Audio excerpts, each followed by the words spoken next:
வணக்கம் டெக் தமிழா. விவோ வந்து அடுத்தடுத்து ஃபோன்கள் இறக்கிட்டு இருக்காங்க. V11 ப்ரோ, அடுத்து V11, இப்போ வந்து V9 ப்ரோ. வரிசை வந்து கொஞ்சம் மாறி போயிருக்கு. V9 ப்ரோக்கு அடுத்தது V11 ப்ரோ வந்திருக்கணும். ஆனால் இப்போ வந்து V9 ப்ரோ இறக்கியிருக்காங்க. இதோட விலை வந்து 18,000 ரூபாய். இதோட அன்பாக்சிங் மற்றும் முதல் பார்வை இப்போ இந்த பதிவில் பார்க்கலாம். இது வரைக்கும் நீங்கள் டெக் தமிழா சேனல் சப்ஸ்கிரைப் பண்ணலைன்னா மறக்காமல் இந்த சப்ஸ்கிரைப் பட்டனை அழுத்துங்க மற்றும் இந்த பெல் ஐக்கானையும் அழுத்துங்க. இந்த மாதிரி பாக்ஸில் வந்து V9 ப்ரோ வருது. பாக்ஸுக்குள்ள pin, documents, soft back case, earphone, micro USB cable மற்றும் ஒரு 10 வாட்ஸ் சார்ஜர் இருக்குது.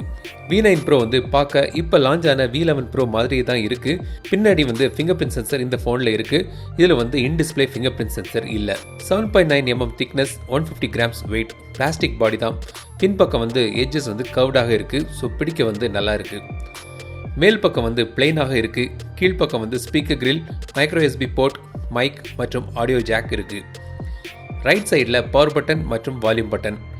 லெஃப்ட் சைடில் சிம் ட்ரே. இதில் வந்து நீங்கள் 2 சிம் மற்றும் ஒரு டெடிகேட்டட் மைக்ரோ SD கார்டு போட்டுக்கலாம். ஃப்ரண்டில் வந்து கீழே ஆன்ஸ்க்ரீன் நேவிகேஷன் பட்டன்ஸ் இருக்குது. நேவிகேஷன் ஜெஸ்டர் ஆப்ஷன்ஸும் உண்டு. மேலே வந்து 16 MP கேமரா இருக்குது. செல்ஃபிக்கு வந்து LED ஃப்ளாஷ் இல்லை, ஆனால் ஸ்க்ரீன் ஃப்ளாஷ் ஆப்ஷன் இருக்குது. விவோவோட இப்போ வர மாடல்ஸோட சேம் டிசைன் லாங்குவேஜ் இதுலேயும் கொடுத்துருக்காங்க. 6.3 inch full view IPS LCD display, full HD plus resolution, 19:9 aspect ரேஷியோவில் வருது. நாச் இருக்குது, ஆனால் நாச்சை வந்து நீங்கள் டிசேபிள் பண்ண ஆப்ஷன் இல்லை. இது வரைக்கும் நான் தேடி பார்த்ததில் அந்த ஆப்ஷன் எங்கேயும் கண்ணில் படலை, கிடையாதுன்னு தான் நினைக்கிறேன். டிஸ்பிளே வந்து நல்லா இருக்குது. பிரைட்டாக கலர்ஸ் எல்லாம் நல்லாவே இருக்குது.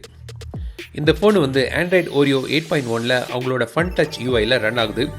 Split screen, 3 finger screenshot, smart gesture actions, smart calls, app clone, one hand மோட்னு பல ஃபீச்சர்ஸ் இந்த UIயில் இருக்குது. ஃபிங்கர்பிரிண்ட் சென்சர் நல்லாவே வேலை செய்து. ஆப் அன்லாக் ஃபிங்கர்பிரிண்ட் சென்சர் மூலமாகவும் பண்ணலாம். ஃபேஸ் ரெகக்னேஷனும் நல்லா இருக்குது. அதன் மூலமாகவும் நீங்கள் ஆப் லாக் பண்ணலாம். ஆனால் ஃபேஸ் ரெகக்னேஷனுக்கு இந்த V11 ப்ரோவில் உள்ள இந்த IR சென்சர் கிடையாது. ஸோ வந்து ஃபுல் டார்க்கில் நீங்கள் இதை யூஸ் பண்ண முடியாது.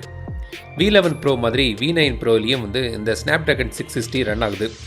6GB RAM மற்றும் 64GB ஸ்டோரேஜோடி வருது.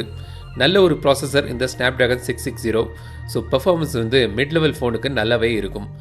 கேம்ஸ் வந்து தாராளமாக விளையாடலாம். PUBG வந்து மீடியம் கிராஃபிக்ஸில் டிஃபால்ட்டாக வருது. விளையாடவும் நல்லாவே இருக்குது இந்த ஃபோனில். கேமராவுக்கு வருவோம். பின்பக்கம் வந்து டுவல் கேமரா செட்டப், 13 MP மற்றும் ஒரு 2 MP கொண்ட செட்டப் இது. செல்ஃபிக்கு வந்து 16 MP. Portrait mode front and back கேமராவில் இருக்குது. ஸ்லோ மோட், டைம் லேப்ஸ் ஆப்ஷனும் இருக்குது. 1080p வரைக்கும் நீங்கள் இதில் வீடியோ எடுக்கலாம். ஏஐயும் இருக்குது கேமராவில். So auto selfie lighting, auto scene recognition, AI scene recognition எல்லாமே இதில் இருக்குது.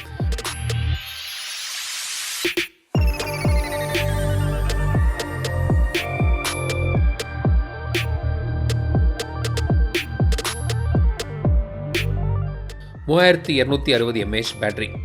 ஸோ இதான் வந்து V9 ப்ரோ. இந்த ஃபோனோட முழுமையான விமர்சனம் நான் யூஸ் பண்ணிவிட்டு போடுறேன். அந்த விமர்சனத்தில் உங்களுக்கு என்னெல்லாம் தெரிஞ்சுக்கணுங்கிறத கமெண்ட்ஸை சொல்லுங்கள். இந்த ஃபோனை பற்றி உங்களோட கருத்துக்களையும் சொல்லுங்கள். இந்த வீடியோ பிடிச்சிருந்தால் லைக் பண்ணுங்கள். மறக்காம டெக் தமிழா சேனலுக்கு சப்ஸ்கிரைப் பண்ணிங்க. மீண்டும் அடுத்த வீடியோ சந்திக்கும் வரை உங்களிடம் விடைபெறுவது லட்சுமிராஜன். தமிழில் பேசு, டெக் தமிழா பாரு.